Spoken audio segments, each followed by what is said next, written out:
And here we are. We're live. So, March numbers are in. What did they tell us? And what are they telling us about how we're going to move forward in an industry such as we're facing today? That's the topic. Welcome to the HPLS podcast. Live, relevant, and high performance information, conversations, and education weekly.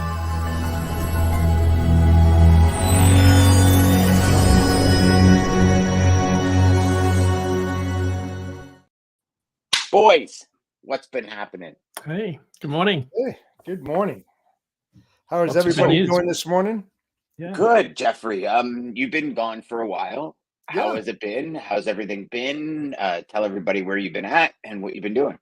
Yeah, so I was at a Landstar convention down in Florida, in Orlando, for the last 6 days. Tagged on a You couple look like days. it. You got a little sun time there. Yeah, 'cause Somebody wasn't in the convention center the whole time, Dean. You see that? No, I was, but we took 3 days off to have a little vacay in there. But yeah, it was all good, real good, real good. Glad to be Good to hear. back, trying to catch up. You know the game. Yeah, you feel like you've been gone. You probably kept up with work during the Oh, conference. I absolutely. assume. My But I laptop always goes to find me. when you're not actually in your office, Yeah. the feeling is like you've missed so much and you got to catch up. And sometimes, and that's interesting, because when you look at like the life of somebody in logistics. Yep. I find anyways, Dean, I'd love to hear from your end, because you're on another end that Jeff and I are usually on. But I find it never turns off. And even though we don't necessarily have those golden hours, or you're in this conference for you, Jeff, and it's good because you're learning about what's coming down the pipe, what the company's doing, how they can help you. You're communicating with other colleagues and friends and people in the industry. You're networking. But I find anyways, if I'm not in my office fulfilling those big 5 moves and moving the needle, I feel like I'm behind. And I know it sounds crazy because you're ahead in another respect. And it's not as if you've missed very much. You've got all your emails. You've been able to reply to people. You've maybe sat up at night working. But I don't know. It's just that feeling of not being in my zone, like in the bubble of my office, that, I don't know, throws me for a loop. I don't know about you guys. No, I agree. I absolutely agree. Even though you take several hours out of your day just to catch up on the work, you still catch up on a lot of things when you get back to your office. Yeah, like you've missed out on stuff, but you think back to when you were working, when you were away, and it's like, well, what did I really miss out on? Unless you intentionally push things to the sides. Okay, I'll deal with that because it's not really relevant. And what about you, Dean? Do you turn off? No, I never really changed my work habit. I've learned over the years, because I've worked remote for the 23 years I've been here, I've figured out a way to just work no matter where I am. So I never vary my habits that much. I do plan my travel around where I need to be so I can work. Most of the time I get it right, such as being able to dial into SalesChatter from a McDonald's on the side of a highway in Australia. Yes, sir. Yes, sir. I love that. Yeah. So, Dean, You got no idea how nuts that was. You know what? The fact that you did it says so much about you and your determination and your desire, right, to really help people in this industry. And I've had a lot of thoughts lately about this, and watching a lot of people and reading between the lines, if you will, and really understanding who's in it to help and who's in it for money. And don't get me wrong, guys, we don't do anything for practice. We do it for profit. Right. You make sales calls. Some people might say, well, I make sales calls because I practice. No, you make sales calls so you can eventually make profit from those sales calls. Let's call a spade a spade. Right. When we're communicating with prospects, it's because we want to get in their wallet. Like the reality is the reality. Yeah. But the information you put out there, the things you do, how you help, does that really move the needle for people? And I'm starting to see through a lot of cracks in what people call their desire to help. And then in the end, it's like, you're asking for help, and then the second verse is hitting you with a pitch, right? That's not helping. No, that's That's true. pitching, Yeah, right? that's absolutely true. Yeah. For me though, honestly, I'm not doing anything for profit when I try to help out the new generation that's coming on board. I try to give back and share some knowledge. I'm not looking for anything in return when it comes to that kind of aspect. Everybody needs help in this industry. And if I can just give a little tiny bit of advice and they take it, run with it, and I see them being successful, I did my job. Yep. There's I some agree. places where you need to make a profit because look, let's face it, to your point, Dan, we don't do this stuff for free. The shipper needs to make a profit, the carrier needs to make a profit, and we need to make a profit too. Yep. Well, you know what, Jeff, you got your business world where you make profit, right? And as much as, we make profit in business based on the service and value we provide. And I know it's such a cliche statement and everybody's like, oh my God, value, but it's true. It is. And if you do not give your customers the value they want, they will find somebody who will. Absolutely. And the whole thing is, for me anyways, and maybe this could be another topic because I know we got March numbers and we got a lot of things to talk about there. Yeah. But I'm seeing more and more and more, there's pros and cons to social media, right? And let's call a spade. Like right now we're broadcasting on LinkedIn, Facebook, Twitter, Instagram, like we're YouTube, we're broadcasting on all the networks, right? And I see, Jeff, you've got your LinkedIn broadcasting here. These are all social media platforms. Yep. And the pro is you can get a message out to many people. The con is there's so many people out there putting messages with ulterior motives, right? Like I remember, Jeff, when you and I first met, your message that came to me when I was recording in my car was one of true integrity about, hey, Dan, the perception you're giving might not be the right perception. Some people might not care, but other people might say, hold on, you're talking about, structure and sales and you're doing it in a snowstorm while you're in your car. How safe is that? Right. So it's, and it wasn't anything beyond that. And it was very respectful. And that created the start to our relationship. Right. But I remember, because I was in this mindset, I remember like my third message to you saying, Jeff, you should really get into my courses. And I don't know if you recall that, Jeff, but Dean, 100%. And this is where, like, don't get me wrong. I'll call a spade on me. I've done that way too many times. Yeah. Because, and I realize through a lot of what I do is that I just have such a big desire to make sure people succeed, because I've seen way too many people in this industry leave that could have been so good. Yeah. But just because they missed that, I mean, it's as fine as a razor's edge between success and failure, right? Between growth and recession. It's always so fine. But I remember vividly, Jeff, where and part of this whole process of my mind rethinking is rebranding and restructuring and all this is part of that. And I remember because I sent it. I'm like, oh, yeah, Jeff would do great. And you came back to me and you're like, yeah, no, I'm good, man. I'm good. I'm good at what I'm doing. And I'm like, oh, yeah, okay. And then I started to get to know you. And I'm like, shit, I didn't even know you. Like, I didn't even know you. I thought I did, but I didn't know you. And I assumed that a course would be something that would benefit you.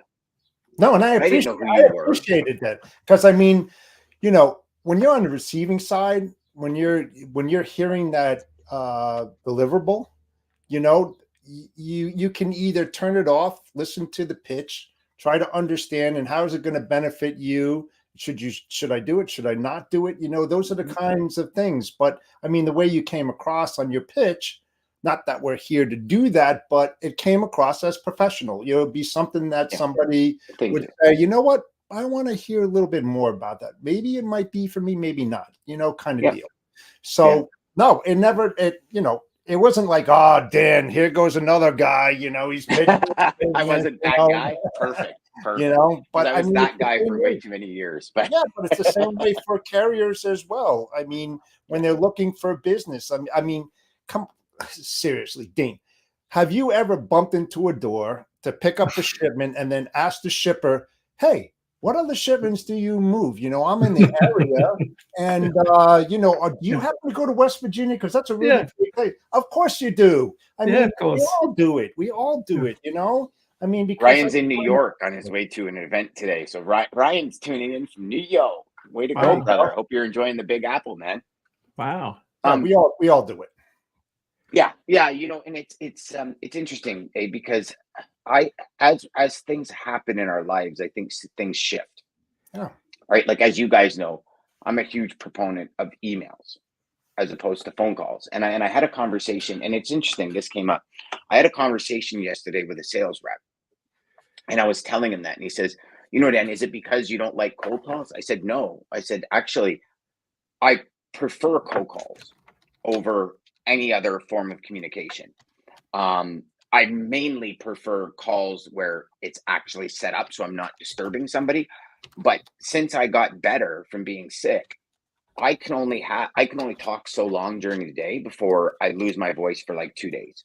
Mm-hmm. And it's getting better, but it's nowhere near where it should be. Like, we were at a wedding 2 weeks ago on Friday night, and I think we spent 4 hours at the wedding. An hour and a half of it was Christine and I sitting by ourselves while the event was going on, and kind of, you know, back before we got sat at the table. But we sat at the table and we had dinner, and we call it 2 hours at dinner at the table. And I couldn't speak for 2 days because the music was so loud and I'm straining my vocal cords. And so I elected to do email over any other method of communication. And it was interesting because this gentleman yesterday was like, okay, but how do you convey everything you want to convey in like 50 words? Right? Mm. Because, you know, statistically, you can go anywhere and find emails between 50 and 60 words get opened 46, 48% more than any other emails. You guys probably do it. I know I do it. If I get an email from somebody and it's a book, I like flag it and I don't even read it. Yeah. Maybe I'll read it at night. I'll skim it. But during the day, it's like, I want to get done. I got a mission to achieve. And that mission does not involve reading a book from somebody that's not directly in my scope. Right? Like, if you have a mission to accomplish today, that's the mission. And I put blinders on. And if something comes on the side, if it's like 20 words, I'll review it because it's easy and it's easy to, but if it's a book, I'm not doing it. Right. So it's conveying everything you want to convey without using technobabble and doing it in a storytelling way in 50 words. Like, that to me is a lot more work than making a cold call. Sure. But people perceive email as the way out. Like just, oh, it's an easy way out because you don't have to face anybody. You don't have to face rejection. Well, I'm sorry. When I send an email to somebody and I don't get a reply, that's rejection in my book. I fail. But here's the thing. And here's one thing that I'll bring to light, and I'll promise all of you, I'm tripling my failure rate. And every week I want to triple that failure rate, because the more I fail, the more I will progress. Absolutely. That's it. That's all. And if I can figure out ways to fail, right? I'm really, it's for the last month or so, I've been reading a lot. I've been studying a lot, and I've been really immersing myself in personal and professional growth. And I realized that, you know, if we really want big things in life, we have to do big things. And that's things that tighten our sphincter and scare us, and we still do it. And I don't know where that all came from this morning, boys, but thank you for letting me rant. It has nothing to do with March numbers, but no. Dan, it's a really important point though, because I remember my wife working for a corporate communication company, and they had classes on the art of writing. One of the things I took away from it was this idea of bottom line on top. And it was a way of writing, particularly emails, where you had what you wanted to happen up front, like the very first line. If you read nothing else, read this. Yeah. And it was very interesting because most people write, you know, here's the pitch, and then the last paragraph, if they get to it, as the ask. And it's a really interesting way to approach it. It's also called bluff, bottom line up front. It's just a way to have a clear topic. It's like an umbrella statement, right? Yeah. And it's got the clear purpose, summary of the points, and then you have the supporting material. Because I think with people that are so busy, one of the reasons they struggle to read emails is it's like this letter that's broken into 3 or 4 paragraphs that really doesn't get to the point until the end. And as we know, our attention spans have shortened dramatically over the years for whatever reason. That's why social media is such a big hit, because people scan, like the scroll rate. Like, I know from my Instagram post that my very first frame of a video has to have movement. If I have a movie file of a truck and the first frame is still, they scroll right past it. Right. Because the brain has got like this split second to say, oh, movement, let's watch. So yeah, I call it the thought sentence or the action sentence, the call to action up front. Plain and simple. Boom. You know, and the subject line is the most important thing. If you're writing an email, what is this about? You know, you have to have those magic 3 or 4 words in that subject line that goes, okay, they start reading. The first 5 seconds of it as you're reading, it's either delete or that's interesting and leave it. Well, a lot of people don't open emails. They just look at the subject line, literally, Jeff. So your subject line actually has to be very well crafted. And the preview pane.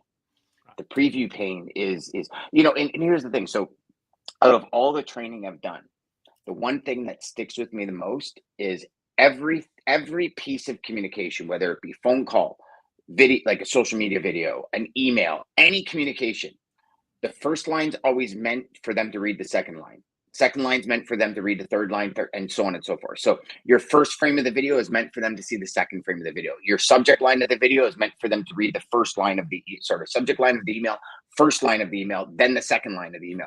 And if you plan everything you write, proposals, reference letters, the works, testimonials, everything is meant, if this is interesting, then this, then this, then this, then this.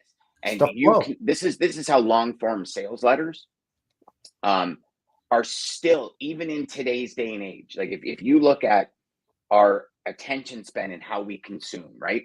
The whole idea of shorts and reels and all this, huge. Like I know myself, when I first started really digging into YouTube, it was actually Ryan that got me into YouTube. And I started really digging into YouTube. I would watch 20, 25-minute videos. Now, if a video is over like 6 minutes, I have almost zero interest. I'll put it on my TV on the side when I'm on lunch or something and I'm doing something so I can like passively listen to it.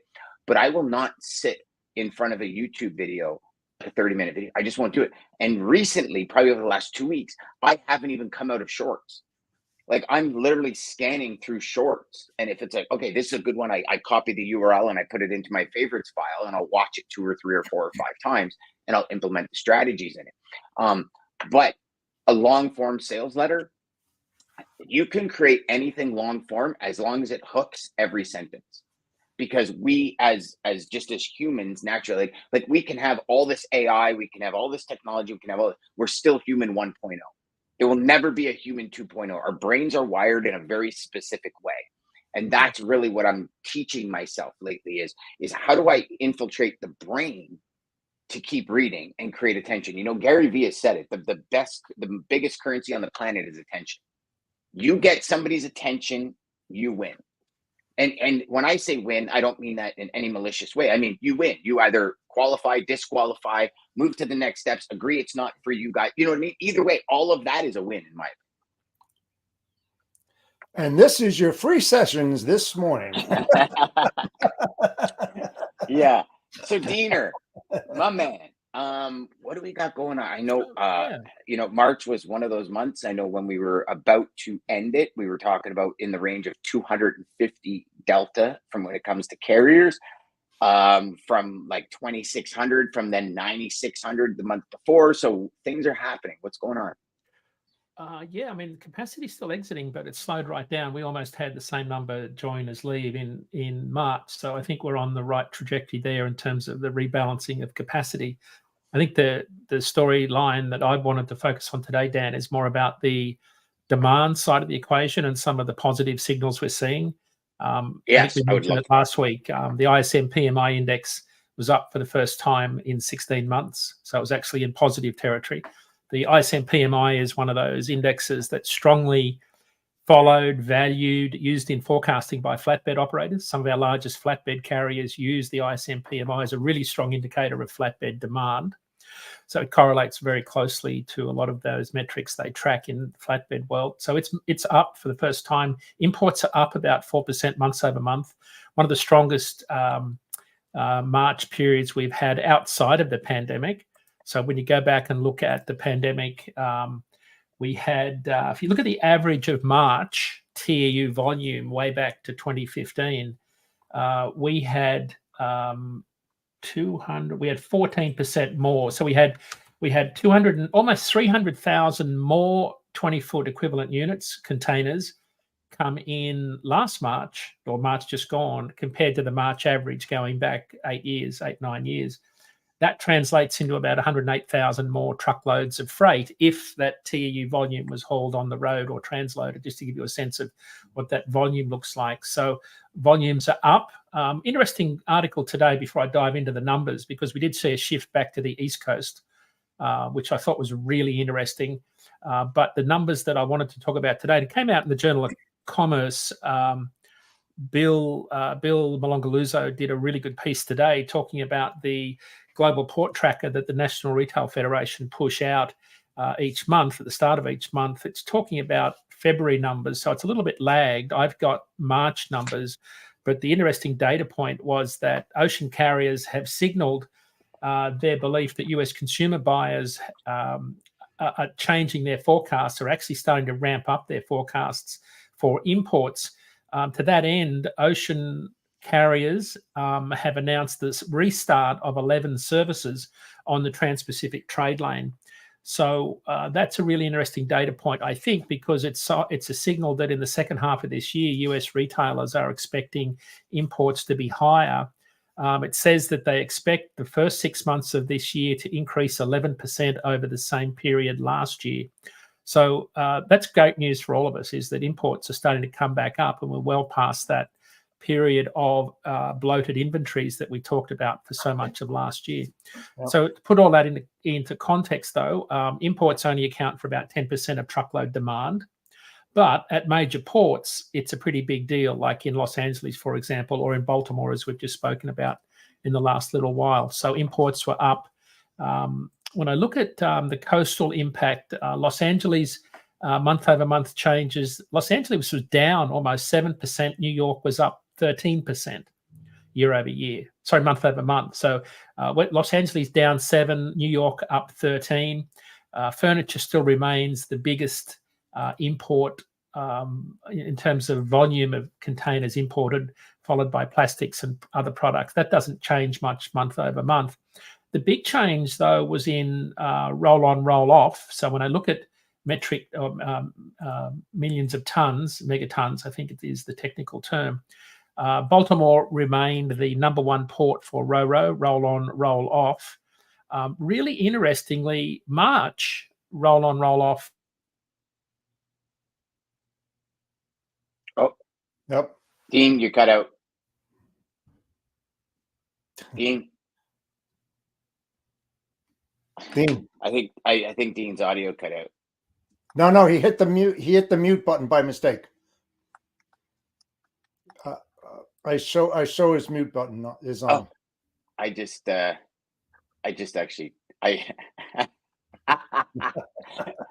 put it in the chat instead of the private chat. For those who can read lips.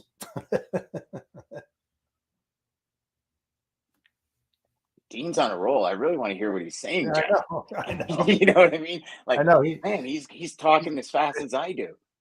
Yeah, I think he just saw the. Nope, he didn't see it.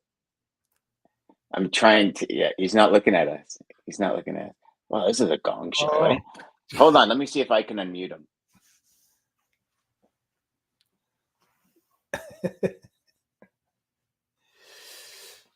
Go to plan B. Go to plan B. Let me try this.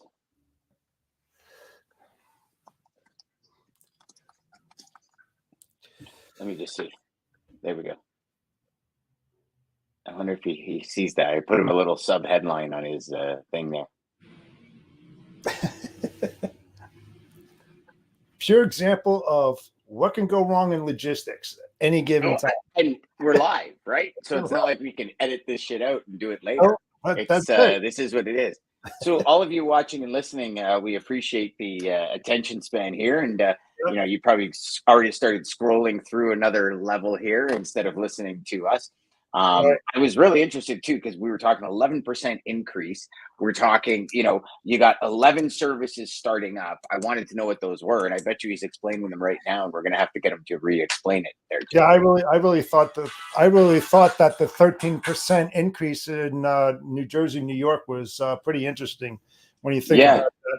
And I wanted to see what's happening with the diversion with Baltimore, you know, especially with the farm equipment that goes in there, especially a lot of auto. That's got to be a huge impact to the area over there. I want to see how the railroad is doing, because I know that CSX signed some kind of really good deal to go into the ports to alleviate that kind of problem, to help out the OTR. Moving that freight out of there. There we go, Dean. Are you back? Dean, are you back? Dean? No, I think he's having audio problems.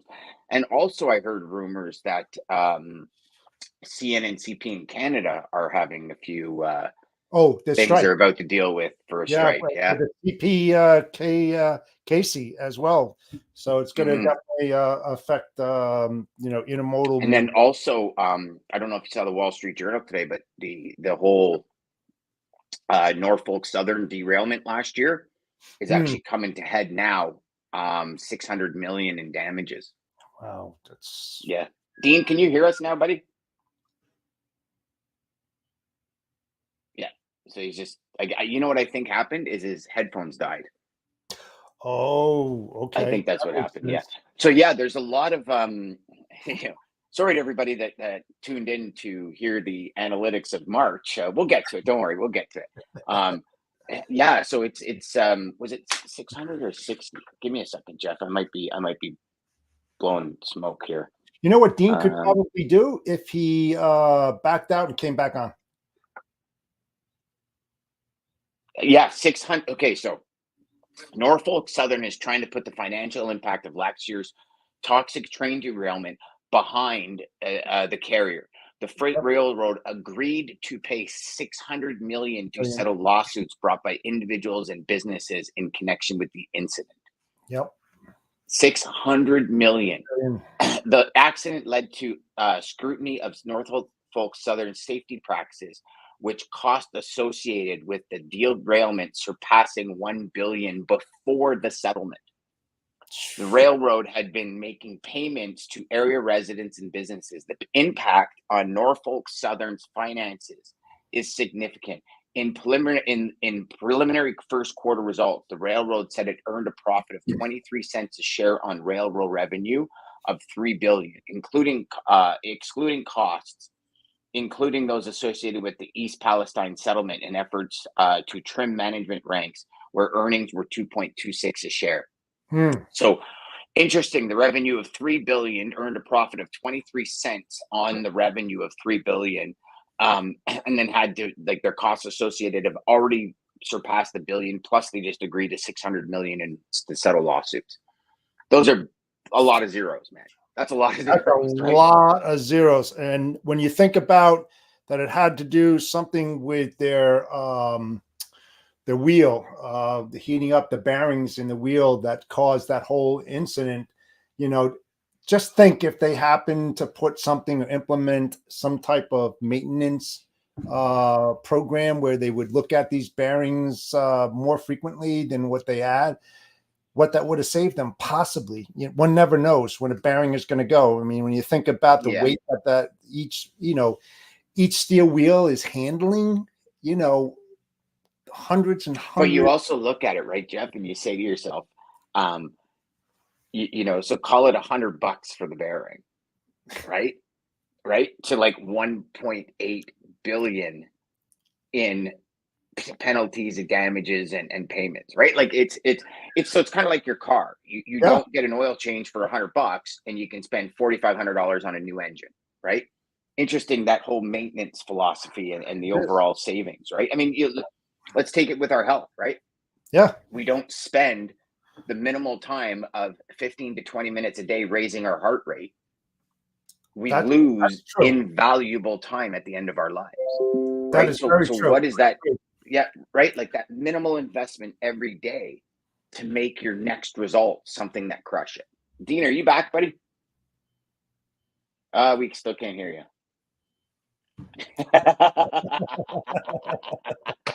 So he can hear us because he hears us laughing at him, but we can't hear him. Yeah, it's interesting, right, Jeff? I mean, and let's look at this. I mean, from a carrier perspective, Yeah. right? That maintenance of trailer maintenance, truck maintenance, to avoid a costly breakdown at 2 o'clock in the morning with a hot load under it. So not only are you broken down, but I'll give you a perfect story. So when I first came to Ontario, I worked for a company, an asset-based company called Transcend Freight Systems. Hmm. One of our clients was a broker, a Canadian broker, and they dealt with Dana Brakes. And we would run team loads for Dana Brakes to Tennessee and Texas and Arizona and Georgia. Hmm. And this customer was very particular. Like things had to pick up and deliver on time. Like it was just in time, and it was in the height of the just in time era. And I remember because I came from a brokerage. So I was doing brokerage for almost 10 years before I moved to asset. Right. And I had heard all the stories, right? Truck broke down. I'm like, this is BS. What do you mean the truck broke down? Like, because as a broker, you do get filled with these fictitious things. Like every time a truck's broken down, it's not a breakdown. They're lying to you, like all of that stuff, right? And I you get fed so much. So I remember coming in, and within 3 days of being there, we had team drivers on our way back. So what would happen is they would meet midway between Windsor and Mississauga, right, Mhm. at a facility there. So we would have a local driver meet. They would take the team trailer, bring it back. The team would go in, load, and then leave. Right. So the customer at that facility only ever saw our team drivers. So our local drivers on our way there, the team driver blows a turbo, right? And so now they're literally like 10 kilometers an hour putzing down the highway. They were experienced drivers, but not experienced mechanics. They didn't understand how to maneuver things and get things done. Sure. I think that ended with kind of Dean's era of drivers, where like Dean said before, right? You get stuck on the side of the highway in the outback. You better know how to get your shit together to get your truck moving. Absolutely. So we ended up sending a local driver in because we said, well, what we'll do is we'll send the local driver in, then we'll go and meet the team to avoid that extra time coming back and forth. Yep. So we go to a shop. They're like, okay, we'll get it working. We'll get things happening. So they did. The local driver goes in. So of course the customer calls us and says, hey, what's going on? It's not. And they said, no, this is the situation. This is what's happening. They're like, okay. So we give it to the team. The team goes down the road. They hit about mile 400 on their way to Dallas, Texas. And the truck just fails again. Yeah. And so now we're like, oh my God, what do we do? So we're looking at where we can pull people from. And so we said, okay, we'll pull one driver. He'll swap trailers with the team. He's about an hour away. He's a single driver. He can go for another 7 hours before he has to shut down. Then Right. the only other person we had was a single driver to meet up that had enough hours to make it. So Yeah. we do this. So what happens? One, the freight's late by about 7 to 8 hours, and a single driver shows up. Yep. So put yourself in the customer's shoes. Single driver picks up, single driver shows up. We put a single driver on a team load. So I remember sitting with the owner of the company and the main operations and the vice president of sales. And I'm like, no, listen. And I'm almost laughing. And they're not happy because the customer's Sure. losing their marbles. And Yeah. I'm like, okay. I go, guys, I have to laugh because I was a broker for the last 10 years. I've been in asset for 3 days. And Yeah. exactly what happened, if I was in your seat, I would not believe it. I would not believe it because it seems like such bullshit. Oh, But absolutely. me being on this side of the fence, I'm telling you, this is real. And it gave me such a different perspective on when things go wrong, like in logistics, things can go terribly wrong. And Oh, as yeah. much as we try our best to make it right, it's like the expense that we went through to run the first local driver even further, Yep. then another team or another single driver to meet to go, and then another single driver that can complete the hours. Like the cost to us was thousands in Sure. extra miles and fuel and everything, and it was like that totally went away. And the wickedest thing was, I understood where they were coming from. Oh, Because absolutely. No, seriously, absolutely. yeah, It's how you resolve the issue from the disruption that happened and how fast you responded to it. To me, as a shipper, if you said that to me, I would be like, okay, they did everything that they possibly could, and they were communicating. They were letting me know exactly what was transparent. I know that I asked for a team, but unfortunately, the team wasn't available. So the next best thing that Dan did, he went out there. He got a couple single drivers trying to maximize their HOS, trying to hand off to make sure that they can decrease, the degradation in service as much as possible to get that load there. That's the way I look at it. But, the thing is, and this is a true fact that I've learned over the decades, leverage plays a huge role in the control that you have over your carriers and your brokers. And let me explain that for 1 second. When I was managing over $100 million worth of freight, you talk about turbo blowing. I was laughing on that because I have the same example. I used to drill into the power units, right? Because I have a saying that I still use today. I don't fire carriers. Carriers fire themselves. And this is a huge point here. Okay. So when they said that exact same thing, the kind of relationship that I had with the carrier wasn't just with the carrier, but also with the maintenance department. And I asked for PMs on that specific power unit. I would drill in. If they said there was a turbo that blew, right? It would be listed underneath that unit number when it was replaced. And all of a sudden, 3 weeks later, that same power unit, guess what? A turbocharger blew again. I'm calling bullshit. Seriously, I'm calling that because sometimes people forget what they say. So, Hey, Pete, can I please have the PM on this power unit? Boom, boom. Sure enough, I called them out. I said, listen, if you don't start being more transparent with me, you're going to lose $7 million. Now, I don't know how much $7 million to you as a carrier is, but if I was going to lose $7 million because I bullshitted somebody, I don't know what I would say to my VP as to why I lost that account. So those are the type of things of taking that extra step when you talk about guarantees. I don't really like guarantees. When you talk to a shipper, here's what I'm going to do.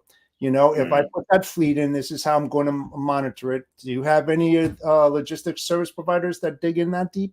You know what I'm saying? I mean, there's certain things that you can do to control situations. And that's a perfect example. I mean, another one too, I think you know about that, when I had a truck completely burned to the ground. I mean, the airline brakes, everything would burn off the trailer. The merchandise didn't get damaged. But yet I had a response team that went in there, got the trailer there. I had it cross-dock, transloaded into a new trailer, and only lost 6 hours. 6 hours in irrigation from a truck freaking burning down. Those are the things you got to look at. I always talk about the what-if scenarios. It's so true in logistics. You got to be prepared, in every single region throughout the country. Speaking of preparation, Dean, how's the logistics of your headset going there, buddy? No, it's still not working. I think what we're going to do, gentlemen, is we will figure out a time to record this off air and repost it for y'all because we're running out of time. And I want to make sure Dean, I'm sure you can hear us. We missed everything you said after the 11% increase that they're projecting. So we really want to hear that and want to hear what it's all about. Do you want to try one more time, Dean? Maybe without the headset for your speakers or something? Yeah, it's not going. Yep. No. All right. No worries. We will get that information to y'all. Take care. We'll see you soon.